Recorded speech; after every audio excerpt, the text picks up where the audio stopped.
अस्सलाम वालेकुम वरहमतुल्लाहि वबरकातुहू।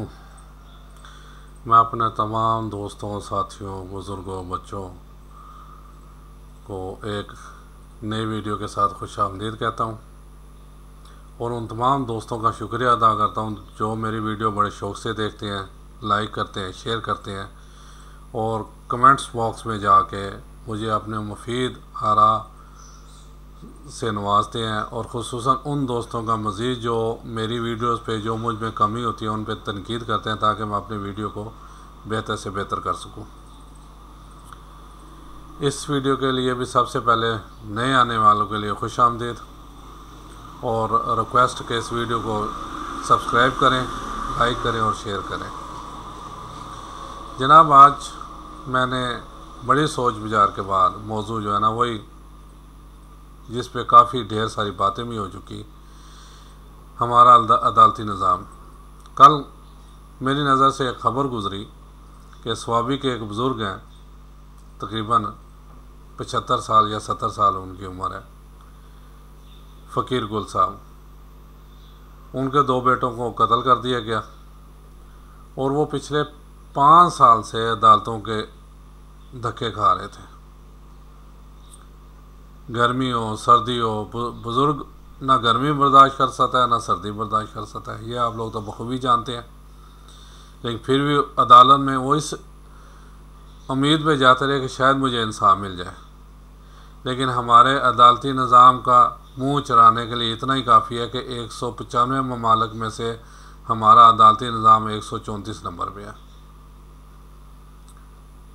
यानी तकरीबन, अब मैं क्या कहूँ, इतना ही काफ़ी है। आखिरकार उसने 1 या 2 दिन पहले प्री प्लान अदालत में आया, आतिशी असला लेके उन दोनों मुलज़मों को जिसने उसके बेटों को कत्ल किया था वो अदालत में कत्ल कर दिया, क्योंकि वो पाकिस्तान के इंसाफ से बिल्कुल मायूस हो चुका था। पाकिस्तान के इंसाफ का दौरा में आ रहा है। अगर बड़े हों तो वो 50 रुपये के स्टाम्प पे भी छूट जाते हैं। अगर गरीब आदमी एक उसने रोटी भी चुराई है तो उसे चाहे 6 माह की कैद हो जाए। पाकिस्तान के इंसाफ में ये फ़र्क है। मैं इसमें 2 चीज़ें ऐड कर दूं। एक चीज़ तो मैंने पहले भी बताई थी कि हमारे अजीज़ हैं, अभी माशाल्लाह हयात हैं, यानी ननिहाल में से उसने एक बंदे को कत्ल कर दिया। को वो दूसरे बंदे को कत्ल करना चाहता था, बीच बचाओ वो करवा रहा था बंदा, उसे गोली लग गई, वो मर गया मौके पर। थानेदार ने उसे बुलाया, एक दफ़ा पूछा तो उसने कहा हाँ मैंने उसे कत्ल किया, मुझे छोड़ोगे मैं दूसरे बंदे को भी जाके कत्ल कर दूंगा। ये धमकी, थाने में बैठ के धमकी। उसे बाहर भेजा, ऐसे पानी शानी पिलाओ, 10 मिनट बाद लेके आना। उसे फिर बुलाया, उसने फिर वही जवाब दिया, सेम अपना रिपीट किया वही।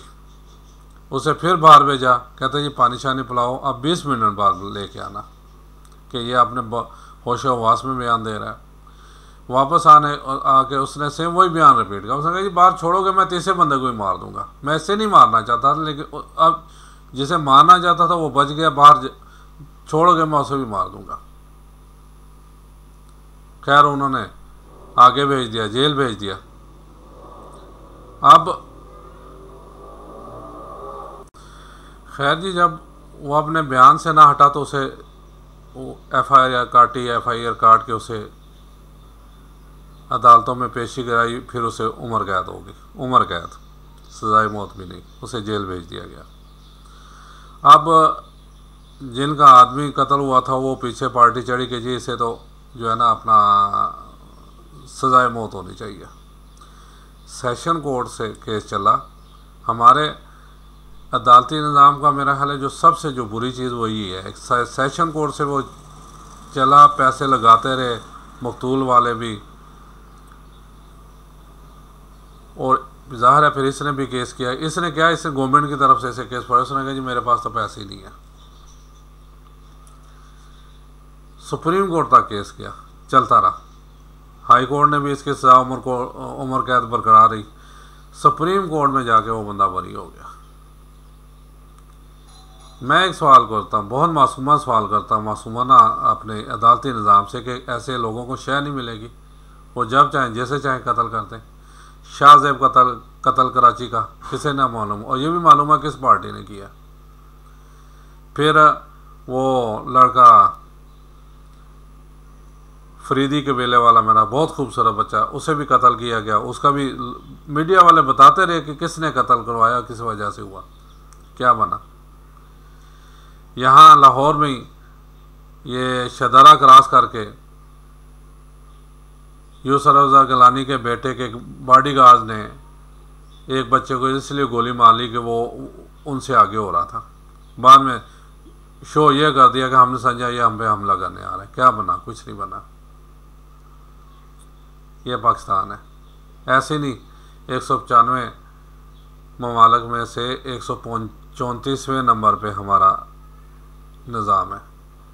एक और मिसाल देता हूँ, मेरे सगे भाई के साथ ये केस पेश आया, किसी और के पास नहीं। केस नानफके का था।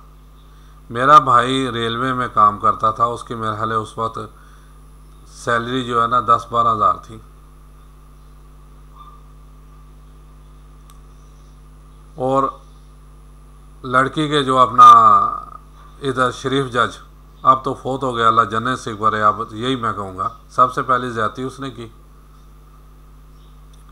उसने जो अपना, क्योंकि लड़की के बहनोई भी बड़े SHO थे गाजियाबाद थाने के, मिल मिला के 3000 की डिग्री भाई पे कर दी नानफके की। अब क्या 10 से 12 हज़ार सैलरी थी रेलवे की, और रसीदें पेश की गई सारी कि भाई ये कमाता है कुल, जिसमें इसने अपने वालदैन, हम छोटे भाई थे, हमारा खर्चा सारा कुछ देखा जाता है ना ये। उसके बाद एक ख़ास रेशो परसेंटेज निकाली जाती है, वो दी जाती है। लेकिन 3000 की डिग्री हुई। केस सेशन कोर्ट से चला। यहाँ एक कानूनी, यानी वो कानून दान था, उसके अपने अल्फाज थे कि जनाब जब ये लड़की और ऐसा केस आता है 50% लड़की वैसे ही हमदर्दी हासिल कर चुकी होती है। 50% यानी वो केस तो वैसे ही जीत चुकी होती है, बाकी 50% के लिए लड़ना होता है। हाई सेशन कोर्ट से भी उनके हक में फैसला, फिर असर रसूख इस्तेमाल कर रहे थे। और फिर दूसरी बात है कि हमें बाद में ये पता चला कि यानी हमारी एक्स भाभी जो है वो जजों के घरों में पहुंच जाती थी, रोना धोना पीटना सारा कुछ, यानी वही बाकी 50% में हमदर्दी हासिल कर लेती थी। सेशन कोर्ट से आगे हाई कोर्ट गया, हाई कोर्ट से आगे सुप्रीम कोर्ट गया। सुप्रीम कोर्ट के जज साहब ने उस वक्त रिमार्क्स जो दिए वो ये थे कि ये केस देख के तो इस बंदे को खुदकुशी कर लेनी चाहिए, लेकिन आज तक किसी ने खुदकुशी की नहीं। लिहाजा मैं फैसला बरकरार रखता हूँ। 12 लोग बाद में फिर बीच में बंदे डाल डूल के जो कुछ हमने कहा जी ये तो चलती रहेंगी किस्तें, सारा कुछ होता रहेगा, तो लमसम आपसे जो लेना लेने। 40,000 उस वक्त 40,000 रुपये दे के जान छुड़ाई। ये हमारा अदालती निज़ाम है। इंतहाई माजर के साथ बात वही है कि मैं अक्सर कहता था, जो हमारे चौधरी इफ्तिखार जाके अस्पतालों के लोटे तो चेक करते थे कि जी अस्पताल के वाशरूम में लोटा नहीं है,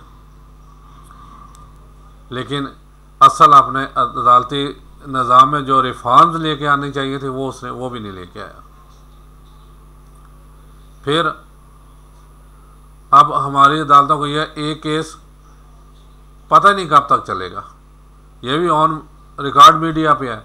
एक बंदे का फैसला हुआ कि पता नहीं कब जाके कितनी देर में कि जी ये बेगुनाह है, वो 2 साल पहले अदालत में मर चुका था। इसके जिम्मेदार कौन लोग होंगे? अमीर आदमी को तो घर में बैठ के इंसाफ मिल जाता है, उससे अगर कोई गलती कर भी ले तो एक एप्लीकेशन माफ़ी की लिखा ली जाती है, लेकिन गरीब आदमी के लिए कोई माफ़ी नहीं है। यहाँ पे दौरा में आ रहा है। असल में मेरी दरख्वास्त है इंतहाई कि इस निज़ाम को बेहतर किया जाए, कि ये ना हो कि कल को हर कोई बाबा फ़कीर गुल बन जाए। वो वक्त आए उससे पहले पहले जो है ना, ये जो अपना हमारे अदालती निज़ाम में रिफॉर्म्स होनी चाहिए। मैंने तो पहले कहा है कि 3-4 चीज़ों के लिए स्पेशल कोर्ट्स बने, उसमें ज़ना बिल जबर, चाहे बच्ची से हो बच्चे से हो,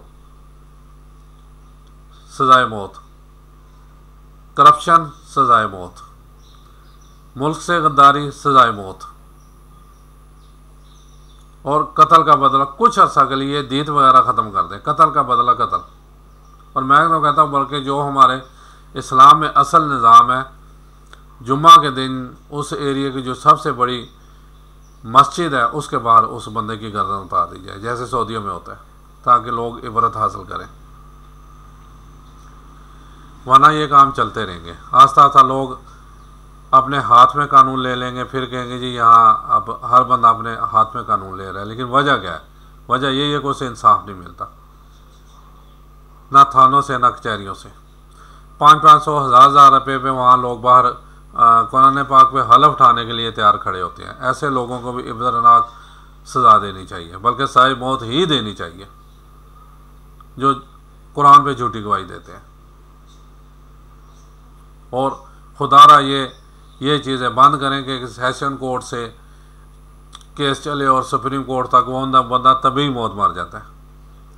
फिर ऊपर से मुझे ये भी समझ नहीं आता कि एक बंदे को सजाई मौत भी दें तो कैसे देते हैं जी, इसे 5 करोड़ पहले जुर्माना, अगर जुर्माना नहीं देगा तो 10 साल इसे कैद, बाद में 4 दफ़ा इसे लटकाना है फांसी।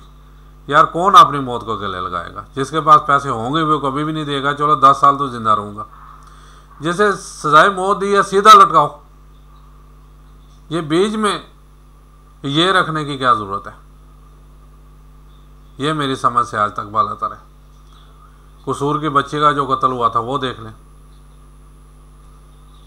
श्रीलंका के बंदे को, इंजीनियर को जो मारा गया, वो उसका क्या बना पता नहीं, उससे वो भी छूट गए होंगे, हालांकि बीच में पहले उन्हें सज़ा दी थी। जब अगर हमारी अदालतें, हमारा कानून मुतहरक नहीं होगा तो फिर लोग मुतहरक होंगे।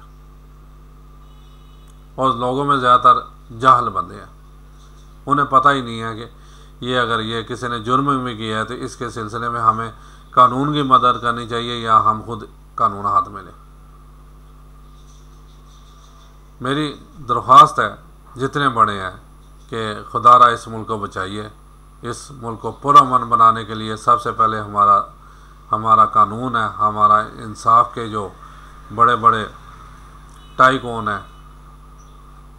बात वही आ जाती है कि हज़रत उमर फ़ारूक रज़ियल्लाहु ताला अन्हु के दौर को मद्देनज़र रखते हुए जो चेंजिंग हो सकती, सीधा इस्लामी निज़ाम लें, सारा कुछ इसमें सही, असल में इस्लामी निज़ाम लें, नाफिज करते हैं, सारा कुछ ठीक हो जाएगा।